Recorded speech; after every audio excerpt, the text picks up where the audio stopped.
Sa mga magsing irog, ito ang petsa na maganda kayo magpakasal. May puso, kulay pula, 22. So lahat ko ng may puso na petsa, kagaya nito, yan ang mga best date para kayo magpakasal. So ako ay hindi feng shui guys ha. Hindi ako feng shui, hindi rin ako manghuhula. Ako ay isang simpleng seaman. At ako ay nakabakasyon ngayon sa Pilipinas para sa recovery ng nakamit kong injury on board. But for today's vlog, wala muna tayong travel. Pag-aralan muna natin yung mga signs and symbols na nakikita dito sa likuran ko. This is 2025 calendar and para sa magiging guide na rin natin for our everyday life. Okay? Welcome to Buddy's Informative. At shout out nga pala dyan sa mga kasamahan kong vlogger. Sina Rinel Banda ng Buhay sa Cruise Ship at saka si Biyahe ni Binoy. At saka si Boya Wall. Hi sa inyong lahat at I hope you're doing well. At sa lahat ng mga subscribers ng Buddy's Informative all over the world, Happy New Year! Welcome 2025!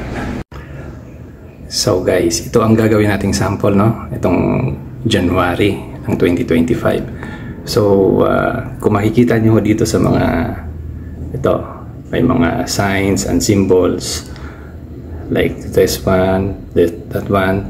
Ano ho ba yung niyan? Mga meaning. So, yun ang tatalakayin natin ngayon dito sa Buddy's Informative. Okay. So, kapag tayo ho'y nakakita ng ganito, okay? Thumbs up. That means all good. Pwede ho tayong swertehin sa araw na yan. Tumaya kayo sa loto kung anong gusto nyo. At saka lahat ng possibility sa buhay ay pwede nating makamit kapag may ganyang simbolo sa araw na yan. Okay? Ano pa? Kagaya nito. Ito naman, sa baba tayo. This one. This means contract signing. Yan. Ito ho'y simbolo ng pwede kang pumirma ng kontrata sa araw na ito. Yan. Okay? At yan ho'y magbibigay ng swerte sa inyo. Kaya lang dito sa kabila, kulay black. So that means itong petsang to, this one is like something deals with the construction. So hindi ka pa pwede magpa-construct ng kung anong plano mo sa bahay mo. Okay? So antayin mo maging pula ito. Hanapin mo yung mga petsa na kulay pula na ito. Okay. So maghanap-hanap pa tayo. Okay. Ito naman, this one, yung parang letter I, like information. Okay. This symbolize pray to conceive. Okay. Dasal. Okay. Pray to conceive. So let's proceed to the next one. Paghanap-hanap pa tayo dito. Dito naman sa kabila. Okay? So guys, ito sa 21 tayo. Okay. Pag nakakita kayo ng helmet na kulay pula, magandang magandang petsa para sa renovation ng bahay ninyo. This one. This is good for renovation. Dito naman sa kabila, yan, pangit maglipat ng bahay. Itong sign na ito. This means house, moving house. Kaya lang, pumatak sa kulay black, hindi maganda. Kaya hanap kayo ng petsa na walang ganito. Yan, pwede kayo maglipat ng bahay kagaya nito. Diyan. Okay. So, balikan natin to. Okay, this one. Parang makandila, di ba?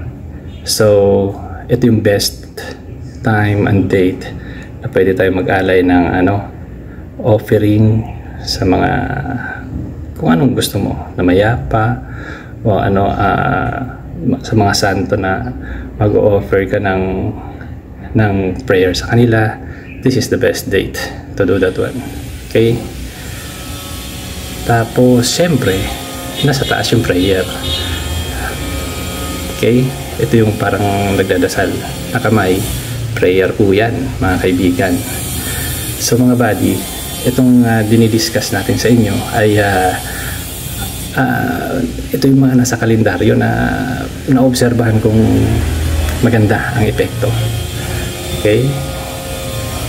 So, ito naman sa mga magsing irog. Okay? Sa mga magsing irog. Pag nakita niyo yung pusong ganyan, okay? Tumingin lang kayo sa kalendaryo ninyo kung kayo nagpaplanong pagpakasal. Okay? So, have a look on your calendar. Pag may napansin kayong puso, kulay pula, okay? Isa ito sa mga araw na pwede kayong magpakasal. Okay? Magaan. Okay, dito rin sa 4, di ba? Okay. May mga puso. Dito din sa 10, may mga puso. So, yung kalendaryo ninyo ang magbibigay ng guide kung ano ang best date for your wedding. Okay? So, just have a look on this. Okay? So, syempre yung mga negosyante. Okay? Dollar sign. Maganda sa negosyo ito. Itong araw na to. Yan. That means na kikita kayo ng mabuti dito, ng malaki-laki. Okay, makakapag-deal kayo ng business na, makapag-shoot kayo ng business na maganda. Alright? Ito naman, sa mga nag-abroad, kagaya ko. Okay? So, yung 8, best date. Okay, para sa travel. Okay, if you want to go to other places, travel ka, okay, ito yung 8, best date. Okay, hindi lang yan. Marami yan. Okay? Hanapin nyo lang kung alin nyo doon pumatak yung flight ninyo. Okay? Tapos tingnan nyo sa kalendaryo. Is it good? Okay, maganda ba yung travel ko? So, at least may guide kayo, ladies and gentlemen. So, syempre, construction. Hahanapin natin ngayon yung martilyo, yung kanina. Yung kagaya nito. Okay? Pag nakakita kayo ng ganito, construction ho yan. Okay? Huwag sa mga araw na to. Kasi itim. Okay? Hanap kayo ng ibang petsa. Hanap kayo ng ibang petsa na walang ganito. Like this. Pwede kayo dito sa 19. Okay? So, itong masaklap. Yung hanapin natin sunod, ito boreal. Okay, sa 31. Okay, so ito pwede kayo magpalibing dito. Okay, so yung magiging magaan yung takbo, flow ng boreal. Okay, so I hope na kayo'y napulutan natin ang aral at ang reading ng mga signs and symbols na to. Kasi karamihan sa atin tumitingin lang sa kalendaryo, and most of the time is yung date lang talaga at saka kung anong araw. Okay, kung anong araw yung tinitingnan natin at saka itong petsa. But this one, yung mga signs and symbols na ito ay minsan na-ignore natin, at importante pala ito, mga kaibigan, mga buddy, ha. So hindi ho ako manghuhula, hindi rin ako pungsoy. Alam mo naman, ako ay isang seaman at nakabakasyon lang tayo ngayon. At inabot ng New Year dito sa Pilipinas, kaya pinag-aralan ko ito. Okay? So, I hope na kahit sa konting impormasyon na ito ay natuto kayo. Okay? So, ako ho ay kasalukuyang nagpapagaling ngayon sa aking nakamit na injury on board. Kaya wala muna tayong vlog sa iba-ibang bansa, ha? Dito muna tayo sa Pilipinas papagaling. So guys,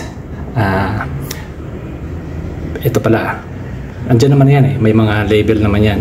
So kapag new moon, okay, below half, first quarter, okay, half moon, okay, full moon, okay, at saka ito naman para sa third quarter. Okay, so guys, I hope that all is well this 2025. Okay, at welcome dito sa Buddies Informative. Keep following us, share, like, and subscribe. Okay, thank you for watching.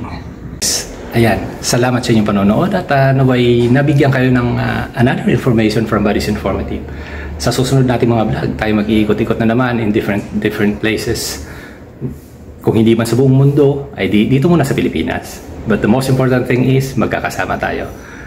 Happy New Year! Welcome 2025!